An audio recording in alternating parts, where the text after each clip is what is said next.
What's up, guys? It's Sode back with you, as I always am, until I die, at least.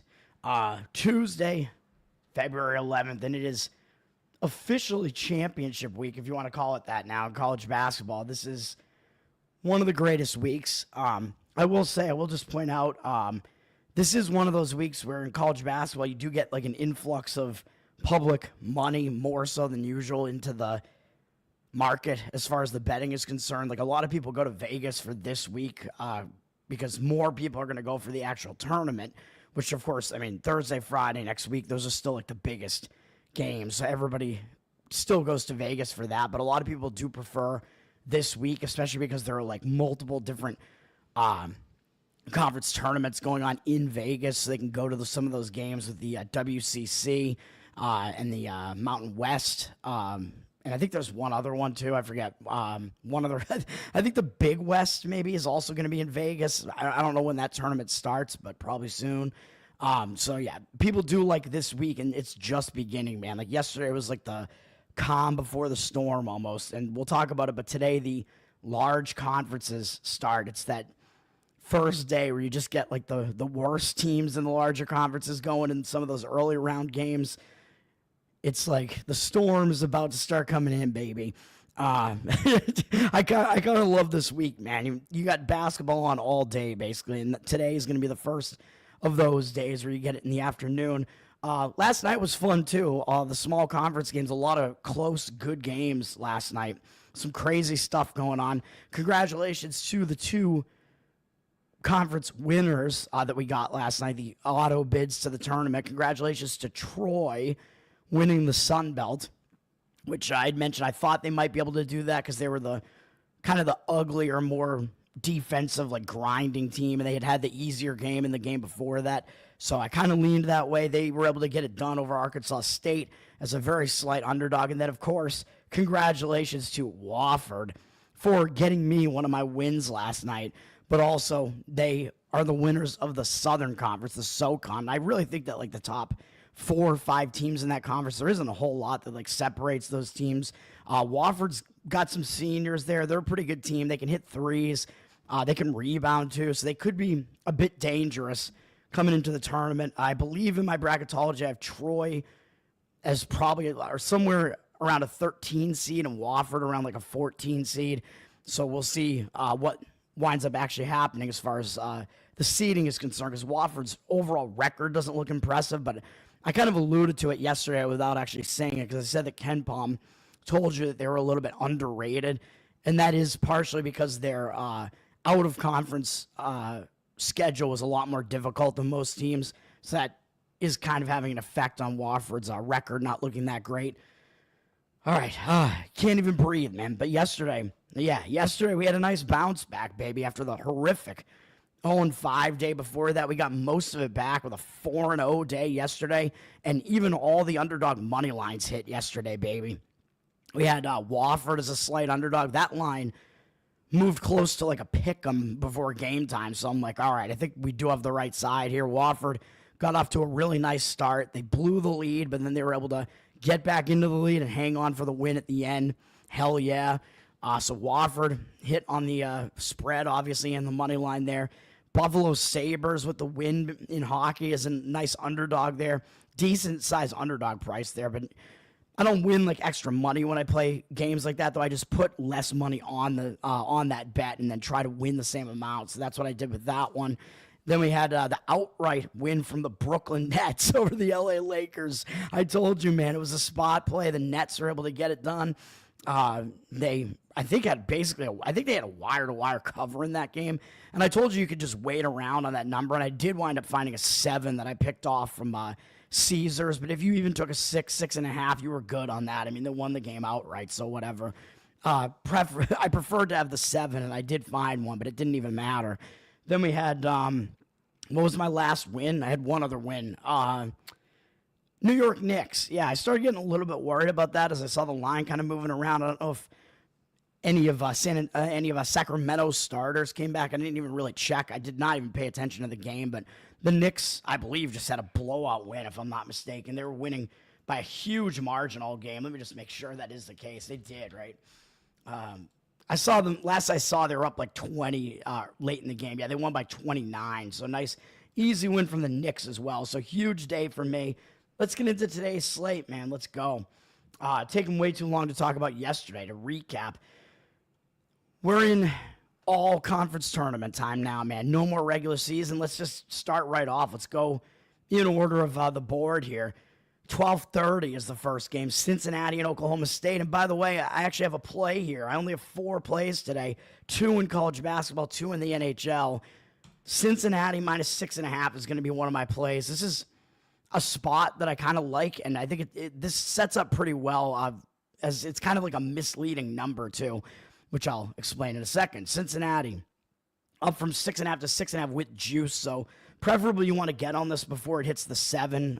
You want to lay less than 7 preferably on this, because the 7, as I always say, is the key number in basketball.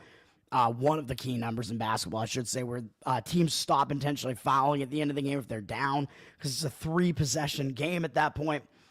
Cincinnati is the better team, but if you look at what these teams did against each other very recently, and you look at these records, you would think, well, wait a minute. Cincinnati's record is hardly any better than Oklahoma's. Like, their overall record's a little bit better. Conference record is the same.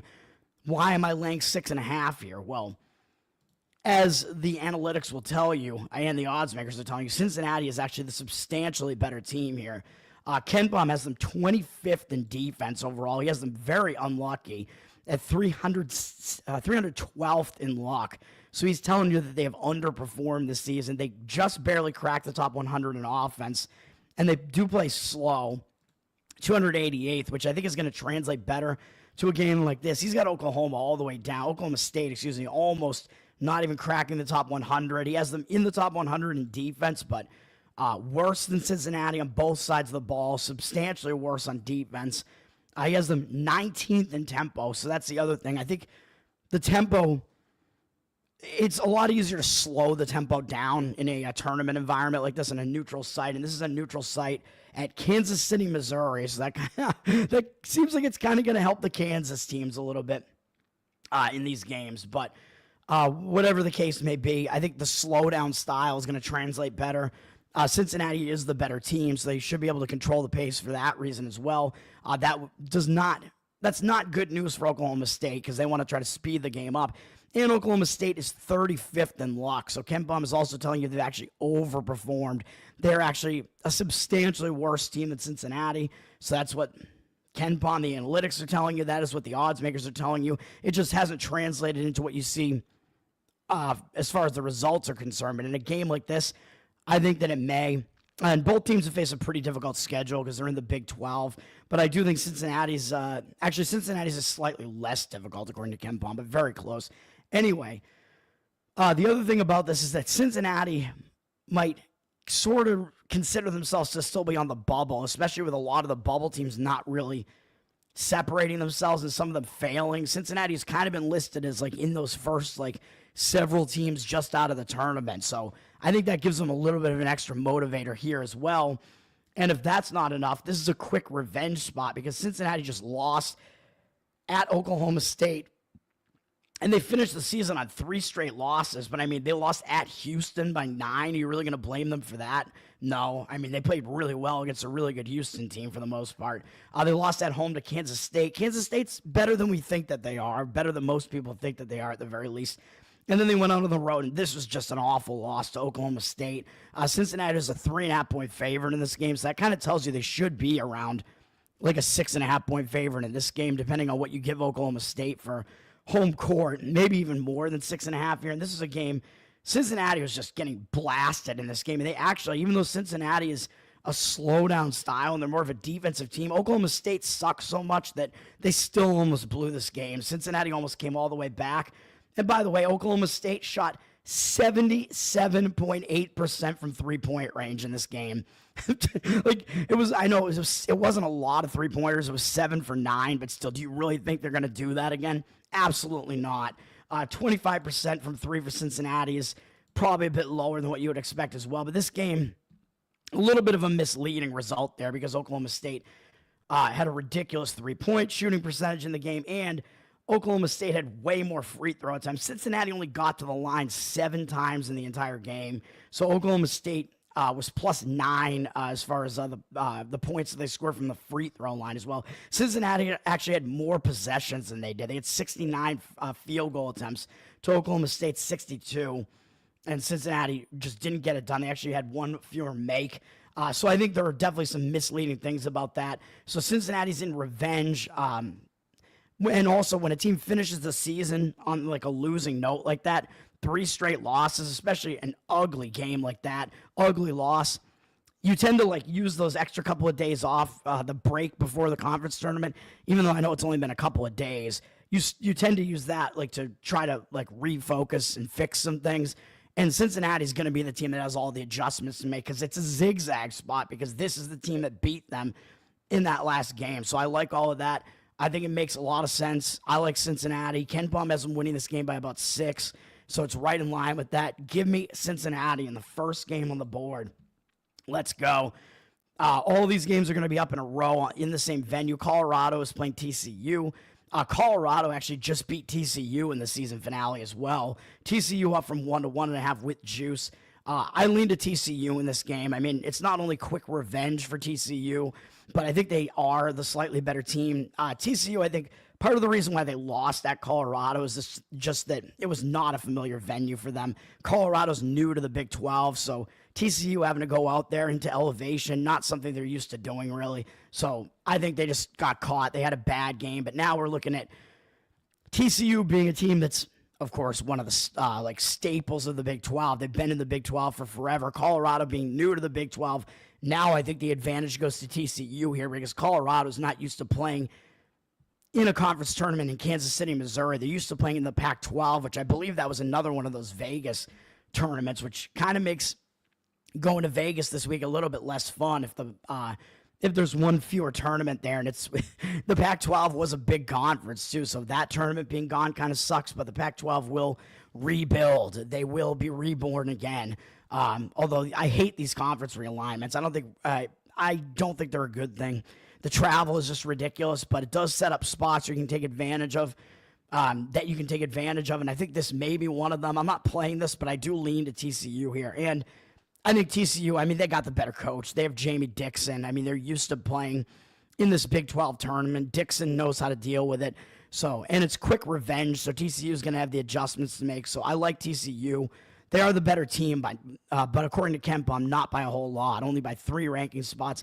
Arizona State and Kansas State. Kansas State up from 4 to 6. I lean to Kansas State in this one. I think they're clearly the better team. And as I said, even though their record doesn't make it look like it, like you might look at these teams' records and kind of think the same thing you might think about the Cincinnati game. Like, why would I lay 6 points with a Kansas State team that has a pretty ugly record? Like, their record looks almost as bad, and they just lost. Did they lose to Arizona State twice or once? I forget. They did lose at Arizona State. Let me see. No, they lost at home to Arizona State, by double digits. And they won at Arizona State, So the road team won both of these matchups. Yeah, that was the game I lost on because I thought it was a bad spot for Kansas State after they beat Iowa State.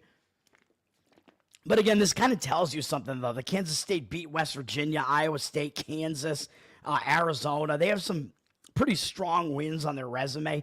Kansas State is indeed actually the better team, and they're going to be the team that probably has the adjustments to make because they lost at home to Arizona State. I'm not going to dive into every one of these box scores, but some of these things are really misleading. Like, Kansas State had a ridiculously awful shooting game in that game, and I don't think that's going to happen again. I think you're going to see them progress back to some sort of mean here. And the rebounding factor, Kansas State was easily the better rebounding team in that game, which I think that is something that's more predictable. So for all those reasons, I like Kansas State, and they're going to get a big crowd here because it's in Kansas City. And Arizona State, just like I said with Colorado, they're not used to being in this tournament, man. So Arizona State, it's going to be kind of an unfamiliar venue for them. Not so much for Kansas State. So Kansas State is going to have the familiarity aspect all over this game. Plus, the crowd is going to show up more for Kansas State. So for all those reasons, I would lean to Kansas State. And then UCF and Utah. Now, both of these teams are fairly new to the Big 12. I think UCF is only like 1 year into being in the Big 12, and Utah just joined the Big 12, so there's not really a huge advantage as far as like familiarity here. Utah did lose at Central Florida the one time they played this year, but Utah having to go play in Orlando is just kind of ridiculous. Like, do you really think that that is something that like Utah's going to show up and like Utah's going to be familiar with a travel situation like that and play well? No, probably not. And they didn't, although it was a close game. Utah's up from 1-2 in this game. I basically lean with the market reads on a lot of these, man. I agree with this one too. I would lean to Utah. It's a closer travel spot for them. Kind of a weirder spot for UCF, even though UCF was like on the bubble for a little while. So people kind of have that in their mind, like UCF must be the better team. But the odds makers are telling you Utah is actually the slightly better team. And I do think that's accurate. Utah has definitely struggled. I think maybe did they fire their coach not that long ago as well? I don't even remember. But usually if a team fires their coach, I'll look to like play that team that first game because they tend to have like a spark when they do that. If they did, I must have missed out on that. But even so, I think if that's the case, I think they might be playing with a little bit of an extra chip on their shoulder for that reason as well. So that's the way I would lean there. Probably the least strong of all those leans, though. I like the other three games more, and obviously Cincinnati the most. The ACC begins, which, man, we got a down year in the ACC, man. We got Pitt and Notre Dame. Pitt up from 4-4 with juice. I believe Pitt lost the regular season game. They played Notre Dame once, and I believe they lost at Notre Dame. Let me see. Yeah, it was kind of in this late stretch. Pitt, I mean, they were a ranked team early in the season, and their season just completely fell apart, so they're really not going anywhere. But they had 4 straight losses down the stretch, and then they finally won against BC, which BC sucks. BC is so bad, I think they didn't even make the ACC tournament, as the bottom 3 teams get left out of the tournament. So NC State doesn't even make the ACC tournament, man. You kind of hate to see it. Like, how do you have an ACC tournament where NC State isn't in it, BC and Miami aren't in it, and Cal and Stanford are in it? I mean, it just doesn't seem right, man. But Pitt getting that win, I think that'll help break that like losing momentum and kind of help propel them into this game. And the fact that they just lost not that long ago at Notre Dame. Pitt is still the better of these two teams. That's the way I would lean in that game. Cal and Virginia Tech. Cal up from 2.5 to 3, which is interesting because Cal is, of course, not used to playing in a tournament like this on the East Coast in the ACC. This is in Charlotte, North Carolina, is hosting the ACC tournament here. All these big conferences, neutral site, obviously. Cal, though, the money coming in on them, it looks like a little bit up from 2.5 to 3. I don't really necessarily disagree with that because I think the public is going to see this and think, oh, ACC, Virginia Tech, and they're getting points. Like, that seems like it would be something that makes sense to try to do that, but the odds makers are telling you Cal is actually the better of these two teams, and I don't disagree that they are. It's just a matter of how much is this travel like situation and unfamiliarity going to hurt Cal? Because having to go back to the East Coast and then play in this tournament, like if Cal gets this game done and now they're staying out here, that makes it a little bit easier. And maybe Cal did not go back to the Pacific Coast because they did finish the season going to Louisville and then Notre Dame. So maybe they didn't go back to California. Maybe they just went from, the Midwest area here and just kind of went east from there because they've only had 1 day off or 2 days off since then. So probably that is the case. They probably did not go back to California. So that mitigates the travel aspect a little bit further. So I guess I would slightly lean to Cal. Like I tend to lean mostly towards like the better teams in a lot of these spots. And then also that is Florida State against Syracuse. Florida State up from 2.5 to 3. I believe Florida State won the only regular season meeting in Tallahassee. But I would lean with the market again in this one. Florida State is the better of these two teams. I don't really think there's a whole lot else to say about that, but I mean, that's pretty much it. The first round of the WAC is being played. That's WAC, baby, in St. George, Utah. So this must be hosted by Southern Utah, I guess. So this game is at Southern Utah, I assume. Or actually, maybe it's not because it says it's at St. George. So I guess this must be a neutral site game. I don't know where these two teams are actually located. But yeah, if this was actually at Southern Utah, I guess Southern Utah would be the favorite here because it seems very strange that Utah Tech is up from 1 to 3.5 as the favorite. Southern Utah wound up ahead of Utah Tech in the standings. Utah Tech is the last place team in the WAC, and Southern Utah beat them in both regular season matchups. So seeing Utah Tech as the favorite looks very, very odd here. The odds makers are telling you, despite all that, Utah Tech is actually the better team. I looked into the two matchups, though, and the results didn't seem to be really misleading to me that much. So, I don't know, man. I mean, it seems like a lot of points to lay with Utah Tech, but it is a very misleading spread. So, I wouldn't really want to fade it because it looks way too easy to take the team that won both regular season matchups and has the better record as an underdog. That just looks way too easy. So, I'm not going to do that. And then we got the MAAC tournament is beginning as well in Atlantic City, New Jersey, baby. So this is like this is the Vegas East, but these teams aren't really going to be distracted by the lights and the boardwalk of Atlantic City. All these teams have done this before and they've played in this tournament before, except Merrimack is new to the conference, and Merrimack is one of the teams that has a chance to win this tournament. One of the teams that has a legitimate shot to win this tournament. So we will see how they fare. That might be their undoing, actually, Merrimack. The fact that they're going to have to play in a location, in a venue they're not used to, and all these other teams are used to playing in this venue. Although I think the MAAC, switched venues not that long ago, because I remember they used to play this tournament in Springfield, Mass., which also is a gambling town now, by the way. Springfield has some casinos there, too. I apologize for my voice, by the way. Springfield is just such a shitty city, though, in Western Mass. It's awful, dude. But not that Atlantic City is much better. I mean, it might even be worse. Anyway, Siena playing Ryder. Siena's a 3-point favorite. I believe Ryder won the only regular season matchup at home. And to me, the stats didn't seem that misleading, although it was a very close game. Statistically, I think it was also a close game, so I don't have a whole lot to take away from that. I think Siena... they are still the better team, and that's what the odds makers are telling you. Really don't have a whole lot of a read on this game. Ryder, yeah, they've been a pretty bad team, but they have done pretty decent in the underdog role in situations that have set up nicely for them, at least. I don't know that this situation really does, though, so who knows? And then Fairfield and Sacred Heart. Sacred Heart is up from 3 to 4 with juice. I agree with that move. I agree with Sacred Heart in this one. Sacred Heart, I believe, beat Fairfield in both regular season matchups. Am I right about that?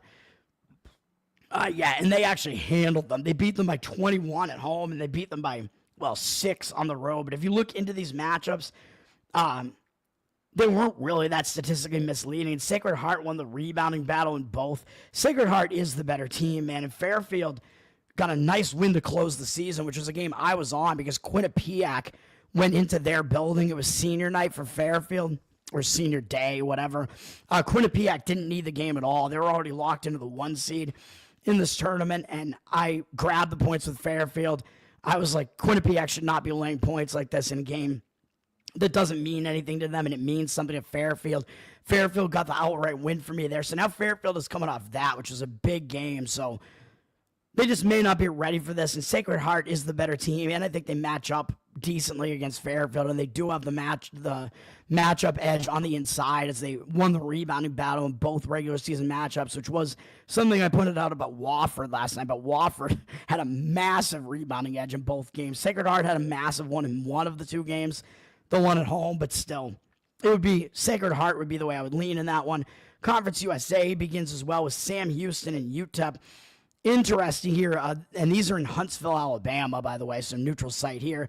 UTEP up from a pick'em to a pick'em with juice, and yeah, I think they are the better team, but it's really not by much. And you look at this, people, if they want to bet this game, they're going to look at this and say, wait a minute, UTEP was like near the top of this conference for a while, and they have a significantly better looking record than Sam Houston does. Sam Houston has a losing record. UTEP has a winning record, and it's by a few games. So in a pick the winner situation, it looks so easy to take UTEP, and I don't really necessarily agree with that. I mean, I don't agree with it. When a line looks like that and the odds makers are kind of telling you something, they're telling you these teams are very evenly matched despite what their records might indicate. I've been saying it for a while that I think Sam Houston is pretty underrated. Like, I think they can, on any day, they can really compete with, like, some of the better teams in this conference, and I think they may be able to do that here. UTEP really has kind of fallen down in the standings after they were up near the top of the conference. They're not as good as they looked early in the season. And UTEP did beat Sam Houston both regular season matchups, but they only beat them by 2 on the road, and they beat them by 9 at home. But that means that Sam Houston was able to give them competitive games in both games. So I kind of lean to the Sam Houston side in that one. And then Western Kentucky up from 4 to 4.5 with juice against FIU. Western Kentucky is the better team. I think they won both regular season matchups. I don't really expect Western Kentucky to bow out of the tournament in this round. I mean, FIU, I think, is pretty easily, pretty obviously, I should say, the worst team in this conference. So Western Kentucky, I think, seems to make sense, their side. I don't think there's anything that misleading about it. I think FIU is actually significantly worse than every other team in this conference. So that is the way I would look there. And then we have the championship in the CAA. Delaware is in the championship, man, against UNC Wilmington, who I've been saying is the best team in this conference. But they're down from 8.5 to 8, man.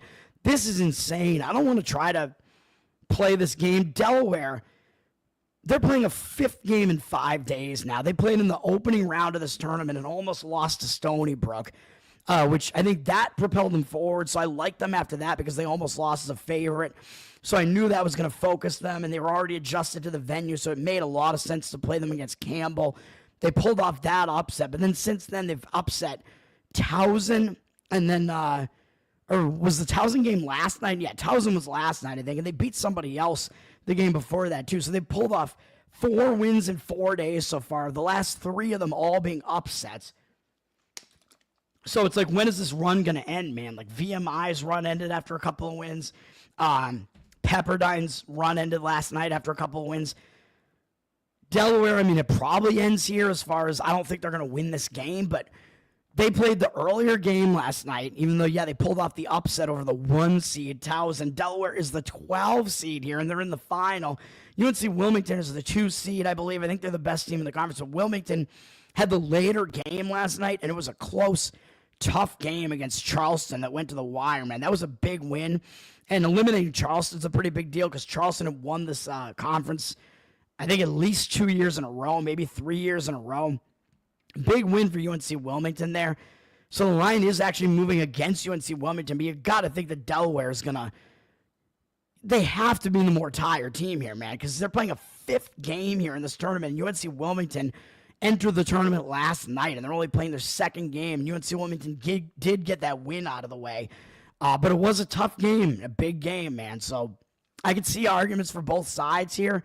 I think probably the fact that Wilmington is the better team and they have more rest, they should be way less tired than Delaware, should get the job done for Wilmington. But as far as them covering, I don't want to bet on it. But that is the championship game there. That's in Washington, D.C. is where that tournament is. And then we have this tournament in Indianapolis, the Horizon League. The semifinal and final in this tournament are in a neutral site. Youngstown State was able to win last night in the late game against Cleveland State. That was a big win for Youngstown. I thought Cleveland State was the 1 seed in this tournament, but they were actually the 2. Robert Morris is actually the 1. Robert Morris had a close game as well. In the earlier of the 2 games, they had a close call that I think went into overtime against Oakland. So Oakland being the winner of this conference last year. So Robert Morris got that out of the way. Robert Morris up from 3 to 3 with juice. Robert Morris is fairly new to this conference. They've been in the conference for a couple of years now, a few years, I think. So they're not totally unused to like being in this tournament now. So I don't think that's really going to be a factor anymore. Youngstown, having played the later game last night and having pulled off a big win against Cleveland State and Youngstown, this is, I believe, their first time in program history even being in the Horizon final, even though I swear Youngstown has been in the tournament before, but maybe they were in a different conference when they did that. I don't know, but I'm pretty sure the commentators last night said this is their first time in program history being in the Horizon title game. So I don't know, maybe it is. But the money is coming in on Robert Morris. I think the fact they played the earlier game last night and they kind of got a scare as a small-ish favorite rather than Youngstown pulling off a little bit of an upset there. Probably Robert Morris is going to get the job done there. That would be the way that I would lean slightly. The Big Sky continues with Montana State and Northern Colorado and Idaho and Montana. Northern Colorado and Montana, the top 2 teams in this conference, and they each have a certain advantage in this game, and that is that they didn't play yesterday. So Montana State and Idaho both played yesterday, whereas Northern Colorado and Montana both had the day off yesterday. So Northern Colorado and Montana get just the way the schedule sets up, man. Maybe the schedule sets up that way to give a little bit of an advantage to the 1 and 2 seeds. That might be the case because this is all in a neutral site in Boise, Idaho. So Northern Colorado and Montana have a little bit of an extra rest advantage because they didn't play yesterday. Northern Colorado up from 3.5 to 4 with juice. I don't necessarily love that, though. I mean, Northern Colorado, the best team in this conference, they're really not laying that many points against this Montana State team. So odds makers telling you there's not a huge gap between these two teams. And Montana State, they played Northern Colorado pretty competitively in both matchups this year, even though I think Northern Colorado may have won both games. I think they were both pretty close. So this is something I really don't want to touch. And then I might be wrong about that. The teams might have split the season series. I forget. And then Idaho and Montana. Montana up from 5.5 to 6.5. This game, I mean, I think this is the stronger of the two leans. I like the Montana side a bit more because Montana, I mean, I believe they are coming off a game where they almost got caught, right? Let me see. This is the last game of the night, by the way, on ESPN2, late night over in the Big Sky out west. No, Montana won against Northern Arizona, so kind of an easy win, but Idaho pulled off an upset last night against Portland State, although I told you Portland State was a bit of an overrated team here, but still Idaho pulled off that upset. So Idaho having no rest and coming off an upset, trying to pull off another upset, doesn't look great. So I think Montana is probably the strongest lean out of these two games. But Montana, if you look at the odds on these games when they played during the regular season, I think Montana won both games, but I could be wrong about that too. Maybe they split. I can't remember. You'd have to go look. I'm not playing these games, so whatever. But Montana, they were only a 4.5 point favorite when they played at home. So the fact that they're 6.5 in a neutral site game, something doesn't seem quite right about that number. But I mean, the situation seems like it sets up for Montana, and they are the better of those two teams. So, and then we have the WCC final, which is, as we all thought that it would be, Gonzaga and St. Mary's yet again. And this is round 3 of the season, or round 3 of this year, I guess I should say, because this is the postseason now. St. Mary's won both regular season matchups, and there wasn't really anything that misleading about it. I mean, St. Mary's actually was the better rebounding team in those games for the most part, which is kind of crazy to think, because usually you think of Gonzaga as having more size than St. Mary's does, but this is a total contrast of styles, though, man. St. Mary's likes to play slow. They like to play defense. Gonzaga is a fast-paced, very good offensive team for the most part. Odds makers are still telling you Gonzaga is the better team. I agree with that. Ken Pom still has them in the top 10 in analytics, even though they're slated to probably be about an 8 seed in the tournament. I think the fact that they made it to this game means they're going to get into the tournament regardless of whether or not they win. Both these teams will be in the tournament. St. Mary's is actually ranked now, so technically Gonzaga is an unranked favorite against a ranked team here, which is crazy to think about. So, I mean, that might have me slightly leaning Gonzaga. They're up from 3 to 3.5, so it looks like the money is coming in on them a little bit. I don't know what else to say about this. I slightly lean to Gonzaga, but I have some hesitation with it, of course. And Gonzaga played the later, more difficult game last night. St. Mary's had kind of an easy go of it against Pepperdine, man. I mean, they got an easy draw there. Was Pepperdine, I forgot yesterday, I mentioned they'd beaten Oregon State, but they had beaten Santa Clara after that. So they pulled off 2 huge upsets. So St. Mary's had the easier draw last night. Gonzaga had a much more difficult game against San Francisco, but then again, you could argue that Gonzaga kind of escaped as a pretty big favorite in that game, so maybe that'll refocus them. But St. Mary's played the easier game that was earlier in the night last night, so that does give them a little bit of an advantage that way. Holy shit, we have way too many fucking games here, man. I'm going to have to come back for the evening and talk about my NHL in the NBA. I guess it'll be quick when I do it, but just too much college basketball going on. And college basketball's some of it's in the afternoon. So the American East, we got Maine, Vermont. Vermont up from 3 to 4 with juice. Vermont won both regular season matchups, man. And Vermont is coming off a real scare where in the first round of this tournament, this is in the American East. This is at Vermont, the home team. The higher seed is hosting in this tournament. Vermont almost lost to New Hampshire, dude, in the previous round as like a double-digit favorite. That was a 2-point game coming down the wire. So that doesn't look good for Vermont, but I think what that does do is that's going to probably give you a little bit of value on Vermont, and it means that Vermont just suffered a scare, so you know they're going to show up focused in this game. Even though they did beat Maine twice, Maine has been pretty competitive this year, but I just think Vermont, I think it's just going to be deja vu here, man, and we're going to see Vermont win this game and get to the championship yet again, as they always do, up from 3-4 with juice. And Vermont's starting to play better basketball at the right time. And then Albany and Bryant up from 9.5 to 10. I believe Bryant won both regular season matchups, but Albany actually played pretty well against Bryant in both of those games. So I know this is at Bryant. Bryant is definitely the better team, and still, I think, the best team in this conference. But they're pretty new to this conference. But again, this is at their home arena, so that actually is more of an advantage to them because these teams aren't used to playing at Bryant really, except that they did during the regular season. But because Albany played them pretty competitively in the regular season, I don't know that I would really want to jump in and lay the points here. Bryant up from 9.5 to 10. I'll stay away. And then we have the Southland continuing with McNeese, the best team in the conference, joining the fray here in Lake Charles, Louisiana. They're up from 13.5 to 16.5 with juice. They get to play Northwestern State, the 4 seed, I believe, who was able to win last night. Close game against Texas A&M CC, who was the 5 seed, but I believe Texas A&M CC actually was the favorite. They're actually the better team over Northwestern State, so Northwestern State pulled that off. Now you get a rested McNeese team, and McNeese is the significantly better team. So I do think that is probably an edge to McNeese. Obviously, I don't expect them to lose this game. I would be pretty shocked. Hopefully, it doesn't happen because you want McNeese to get back to the tournament, man. They are definitely the best team in this conference, and they are a team that could give some of the better teams in college basketball a scare.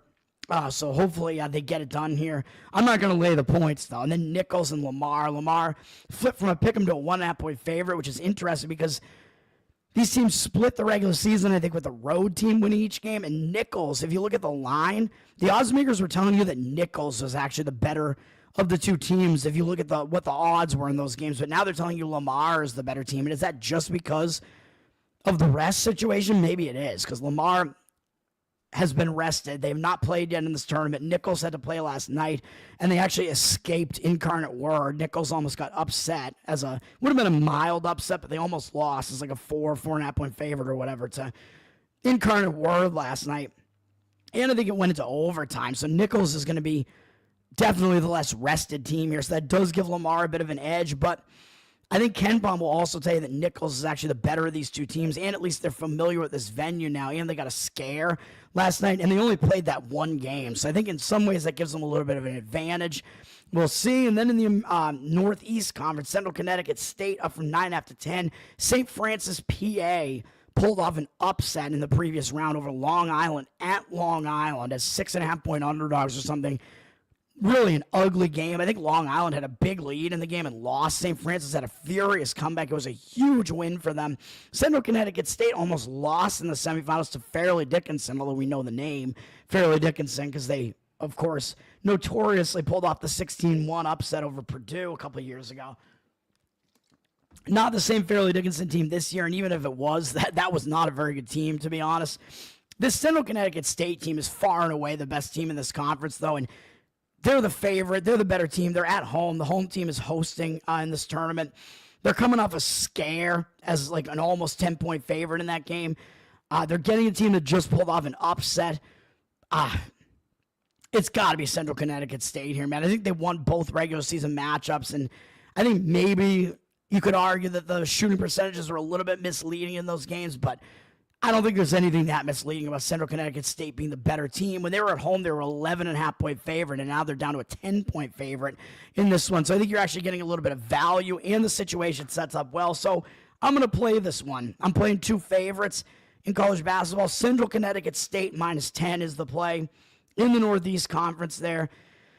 And then I don't know if I want to go into, we do have the SWAC tournament getting underway with Alabama A&M at Grambling. Grambling up from 5 to 5.5.